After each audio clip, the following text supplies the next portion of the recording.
Oxford Readers Level 2 The Adventures of Huckleberry Finn by Mark Twain. One Huck in Trouble. You don't know about me if you haven't read a book called The Adventures of Tom Sawyer. Mr. Mark Twain wrote the book and most of it is true. In that book robbers stole some money and hid it in a very secret place in the woods. But Tom Sawyer and I found it, and after that we were rich.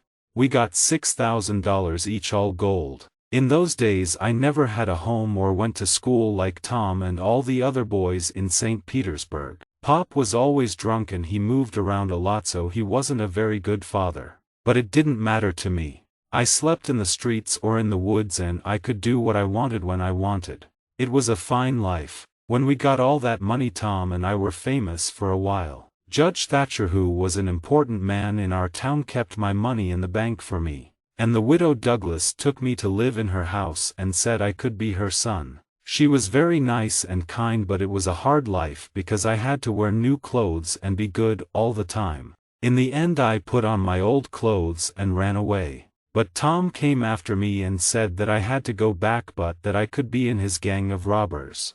So I went back and the widow cried and I had to put on those new clothes again. I didn't like it at all. Her sister Miss Watson lived there too. She was always saying, "Don't put your feet there, Huckleberry, and don't do that, Huckleberry." It was terrible. When I went up to bed that night I sat down in a chair by the window. I sat there a good long time and I was really unhappy. But just after midnight I heard a meow, meow outside. Very softly I answered, meow, meow. Quietly I put out the light and got out through the window. In the trees Tom Sawyer was waiting for me. We went through the trees to the end of the widow's garden. Soon we were on top of a hill on the other side of the house.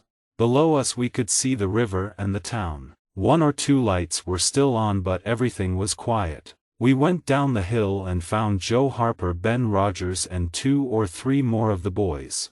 Then Tom took us down the river by boat to his secret place, which was a cave deep in the side of a hill. When we got there Tom told us all his plan. "Now we'll have this gang of robbers," he said, "and we'll call it Tom Sawyer's Gang. If somebody hurts one of us, the others will kill him and his family. And if a boy from the gang tells other people our secrets, we'll kill him and his family too." We all thought this was wonderful and we wrote our names in blood from our fingers. Then Ben Rogers said, "Now what's the gang going to do?" "Nothing," replied Tom. "Just rob and kill. We stop people on the road and we kill them and take their money and things.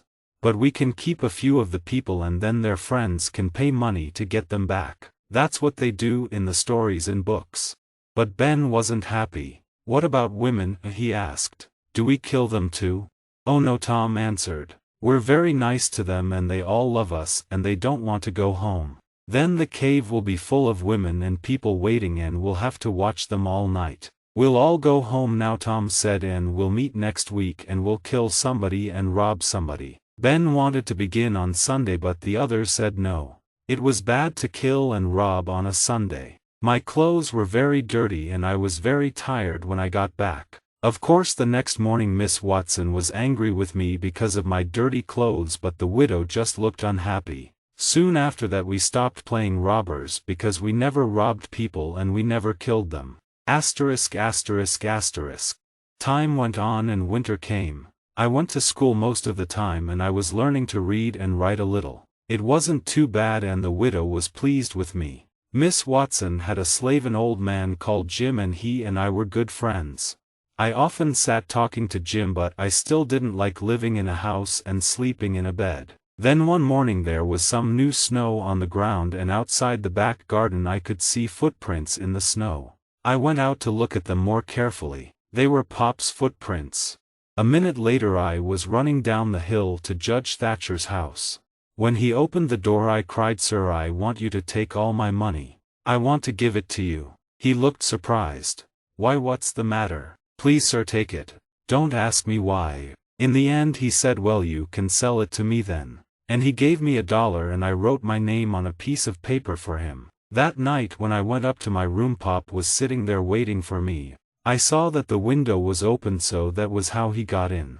He was almost 50 and he looked old. His hair was long and dirty and his face was a terrible white color. His clothes were old and dirty too, and 2 of his toes were coming through his shoe. He looked at me all over for a long time and then he said, "Well, just look at those clean tidy clothes. And they say you can read and write now. Who said you could go to school?" "The widow," I began. "Oh, she did she? Well, you can forget about school. I can't read and your mother couldn't read and no one in our family could read before they died, so who do you think you are? Go on, take that book and read to me." I began to read, but he hit the book and it flew out of my hand across the room. Then he shouted, "They say you're rich. How's that?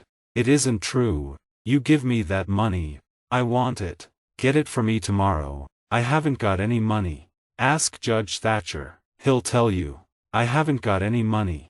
"Well, give me what you've got in your pocket now. Come on, give it to me. I've only got $1 and I want that too. Give it to me, do you hear?" He took it and then he said he was going out to get a drink. When he was outside the window he put his head back in and shouted, "And stop going to that school or you know what you'll get." The next day he was drunk, and he went to Judge Thatcher to get my money. The judge wouldn't give it to him. But Pop didn't stop trying, and every few days I got $2 or $3 from the judge to stop Pop from hitting me. But when Pop had money, he got drunk again and made trouble in town. He was always coming to the widow's house, and she got angry and told him to stay away. Then Pop got really angry and one day he caught me and took me a long way up the river in a boat. I had to stay with him in a hut in the woods and I couldn't go out by myself. He watched me all the time. The widow sent a man to find me and bring me home, but Pop went after him with a gun, and the man ran away. Huck escapes and finds a friend. Mostly it was a lazy, comfortable kind of life, but after about 2 months Pop began to hit me too much with his stick. He often went away into town too, and then he always locked me in the hut. Once he was away for 3 days and I thought I was never going to get out again. When he came back that time he was drunk and angry. He wanted my money, but Judge Thatcher wouldn't give it to him. The judge wanted to send me to live with the widow again, Pop told me. I wasn't very pleased about that. I didn't want to go back there. So I decided to escape and go down the river and live in the woods somewhere. When Pop was out I began to cut a hole in the wooden wall of the hut. In a few days when the hole was bigger I could take the woodcut, escape through the hole and put the wood back. One morning Pop sent me down to the river to catch some fish for breakfast. To my surprise there was a canoe in the water and there was no one in it. Immediately I jumped into the river and brought the canoe to the side. It was lucky that Pop didn't see me and I decided to hide the canoe under some trees and use it when I escaped. That afternoon, Pop locked me in and went off to town. He won't be back tonight, I thought, so I began to work hard at my hole. Soon I could get out through it, and I carried food and drink and Pop's gun down to the canoe. Then I put back the wood to hide the hole, took the gun and went into the woods. There I shot a wild pig and took it back to the hut with me. Next, I broke down the door with an axe. I carried the pig into the hut and put some of its blood on the ground. Then I put some big stones in a sack and pulled it along behind me to the river. Last of all, I put some blood and some of my hair on the axe. I left the axe in a corner of the hut and I took the pig down to the river. They won't know it's only a pig in the river, I said to myself. They'll think it's me. Then I took the canoe and went down the river to Jackson's Island. By then it was nearly dark, so I hid the canoe under some trees and went to sleep. It was after 8 o'clock when I woke up the next day and the sun was high in the sky. I was warm and comfortable and I didn't want to get up. Suddenly, I heard a noise up the river. Carefully, I looked through the trees, and I saw a boat full of people. There was Pop, Judge Thatcher, Tom Sawyer and his Aunt Polly and his brother Sid, and lots of others. They were looking for my body in the river. I watched them, but they didn't see me, and in the end they went away. I knew that nobody was going to come and look for me again. I found a good place under the trees to sleep and to put my things. Then I caught a fish and cooked it over a fire. I lived like that for 3 days and then I decided to have a look round the island. So I went into the woods. This is my island, I thought. I'm the only person on it. Suddenly just in front of me I saw a fire and it was still smoking. There was somebody on my island. I didn't wait. I turned and went straight back. but I couldn't sleep. After a time I said to myself, I can't live like this. I must find out who it is. Silently I moved along the river in my canoe under the darkness of the trees. And then I stopped. Through the trees I could see the light of a fire. Afraid, I left my canoe and went nearer. There was a man lying by the fire. Suddenly he sat up and I saw that it was Jim, Miss Watson's slave. I was really happy to see him. "Hello, Jim," I cried, and I jumped out from behind the tree. Jim fell to his knees. "Please don't hurt me," he cried. "I've always been good to dead people." "It's all right, Jim. I'm not dead," I said. "But why are you here on the island?" I asked. "Well, Huck," he began, "old Miss Watson wanted to sell me. A man came into town and told Miss Watson that he'd buy me for $800. She couldn't say no, so I ran away. I ran down to the river to hide, but everybody in the town was there. They said you were dead, Huck. I had to wait all day to get away. When it was dark I got onto a big boat and hid. When we came near this island I jumped into the water and swam here." Jim finished his story, and then we both carried all our things into a cave and hid the canoe under some trees. We were just in time because then the rains came. It rained for days, and the river got higher and higher. All kinds of things came down the river, and one night there was a little wooden house, lying half on its side. We got the canoe out and went to take a look. Through the window we could see a bed, 2 old chairs and some old clothes. There was something lying in the corner and we thought it looked like a man. Jim went in to see, but he said, "He's dead. Someone shot him in the back." "Don't look at his face, Huck. It's terrible." I didn't want to see the dead man's face, so I didn't look. We just took the old clothes and a few other things and went back to our cave on the island. Another night when we were out looking for things on the river we found a raft. It was made of good strong wood and was about 4 meters by 5 meters. "This could be useful," I said to Jim, so we pulled it back to the island behind the canoe and tied it up under the trees. 3. Huck and Jim travel south. For some days everything went along quietly, but we were getting bored. We wanted to know what was happening in town, and so I decided to go and find out. Jim said, "Why don't you wear the old dress and the hat that we found in the house? People won't know you then. They'll think you're a girl."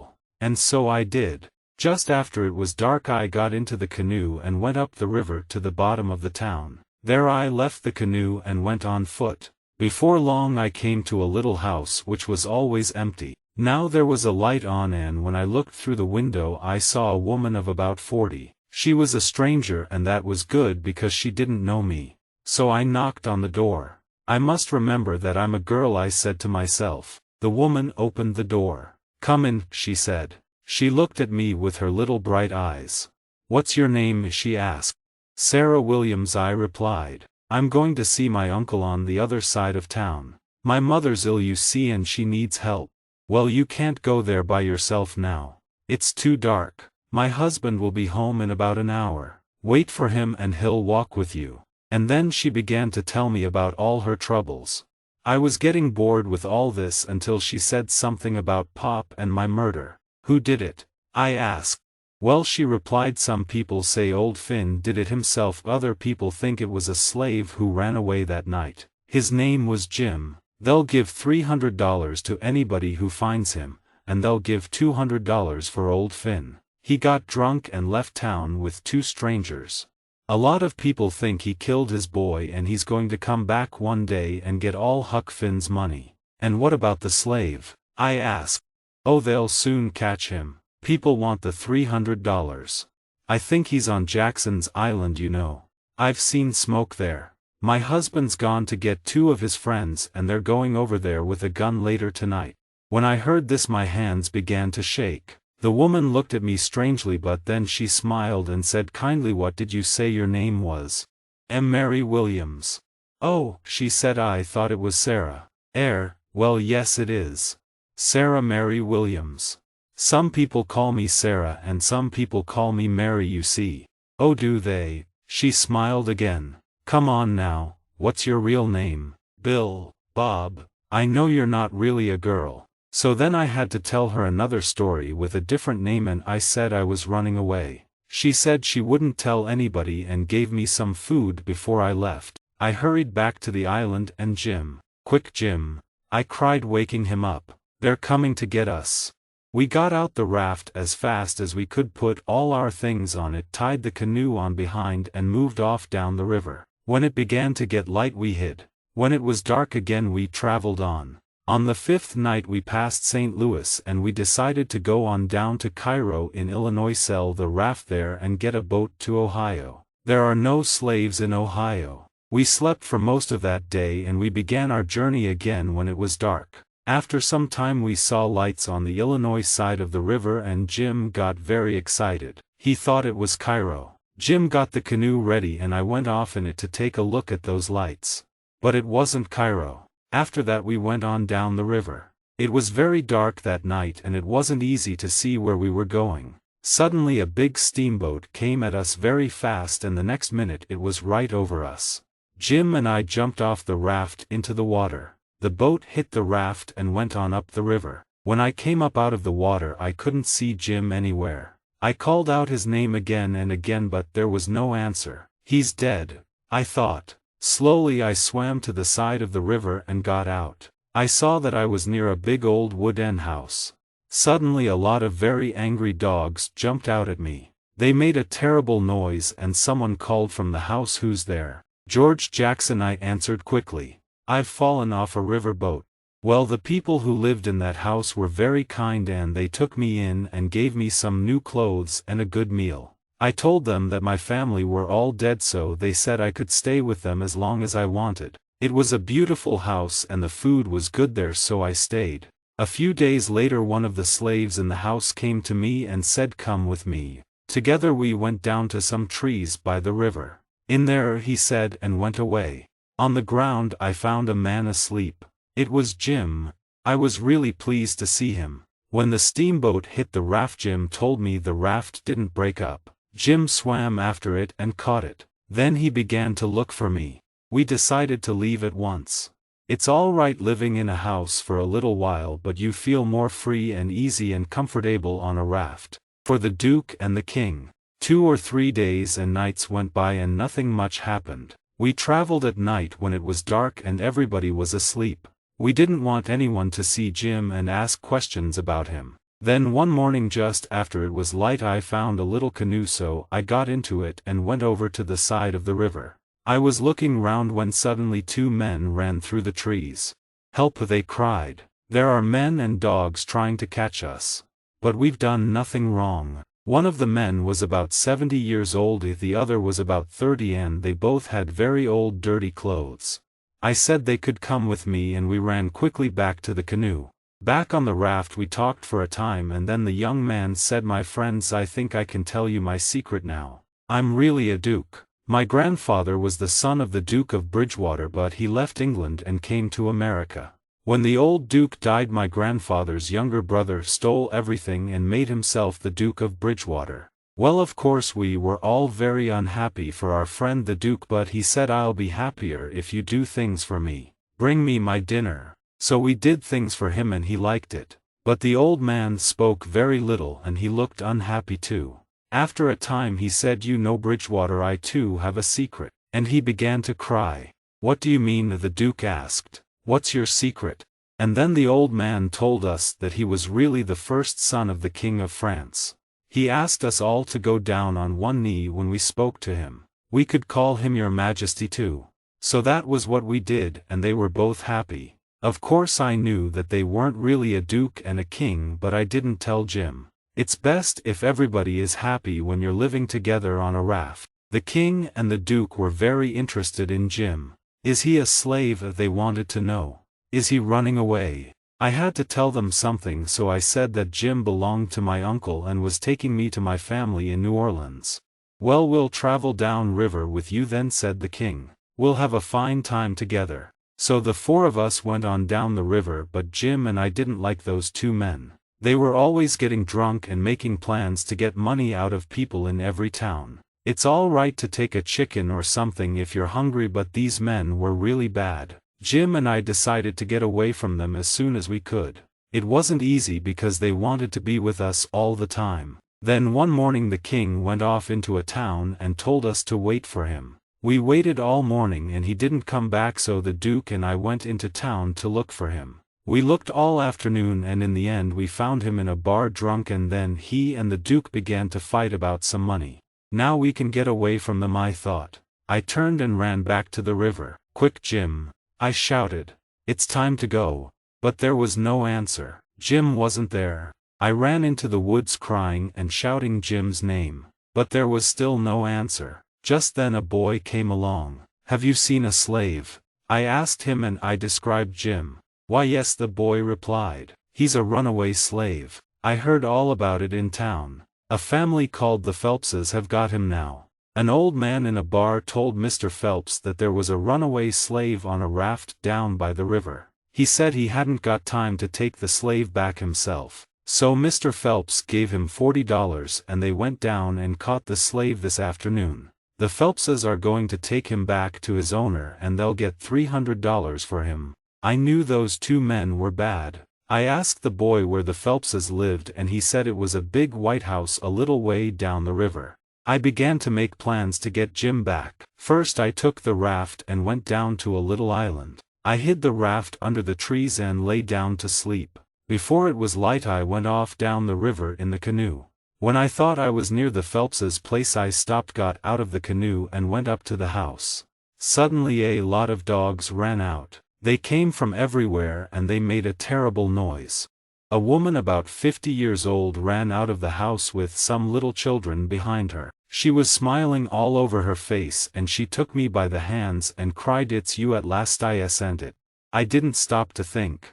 "Yes, ma'am," I said. "Well, what took you so long? We thought you were coming 2 days ago. Your Uncle Silas goes to town every day to meet you. He's there now but he'll be back soon." She didn't stop talking and I couldn't tell her that she was making a mistake. "Tell us all about them," she cried. "Tell me everything." I knew then that I had to tell her, but just then she cried, "Here he is. Quick, hide," and she pushed me inside the house and behind the front door. Then her husband came in and she asked him, "Has he come?" "No," her husband replied. "Look," she shouted, and then she pulled me out from behind the door. "Why, who's that?" Mr. Phelps cried, surprised. "It's Tom Sawyer," she laughed. 5. The plan to free Jim. When I heard that I nearly fell through the floor, but it was a big piece of luck. It was easy for me to be Tom Sawyer because Tom was my best friend. He and his brother Sid lived with their Aunt Polly up in St. Petersburg and I knew all about them. Now I learnt that Aunt Polly had a sister who was Mrs. Phelps. She and her husband were Tom's Aunt Sally and Uncle Silas. And Tom was coming down south by boat to stay with them for a bit. We all sat there talking and I could answer all their questions about the Sawyer family. I was feeling really happy about this when suddenly I heard a boat on the river. Tom could be on that boat, I thought, and he's going to walk in here and call out my name before I can stop him. I've got to go and meet him. So I told the Phelpses that I would go into town to get my bags, which were at the boat station. I hurried up the road and before I was halfway to town there was Tom Sawyer coming along. When he saw me his mouth fell open and he looked a bit white in the lace. "Aren't you dead?" he said. "Everybody said that you were murdered." "I'm not dead yet," I said, "but listen." I told him about my adventures and Tom loved all that. Then I told him about the Phelpses and that they thought I was Tom Sawyer. "What shall we do?" I asked him. Tom thought for a bit and then he said, "I know. You take my bags and say they're yours. I'll come to the house in about half an hour." "All right," I said, "but there's another thing. You know old Miss Watson's slave Jim who ran away? Well, he's a prisoner here and I'm going to help him escape." "Jim," Tom said. "But he's..." Then he stopped and thought. "Right. I'll help too. I'll make a really good plan." He looked very excited. So I went back to the house with the bags and Tom came along half an hour later. He knocked on the door and when his Aunt Sally opened it he said he was Sid, Tom's brother. He wanted his visit to be a surprise for his dear old Aunt Sally, he said. Well, Aunt Sally was very pleased to see Tom and Sid. She thought it was wonderful. She and Uncle Silas were really nice people. When we were alone later, Tom and I talked about Jim's escape. I said I had a plan and Tom listened to it. "It's a good plan," he said when I finished.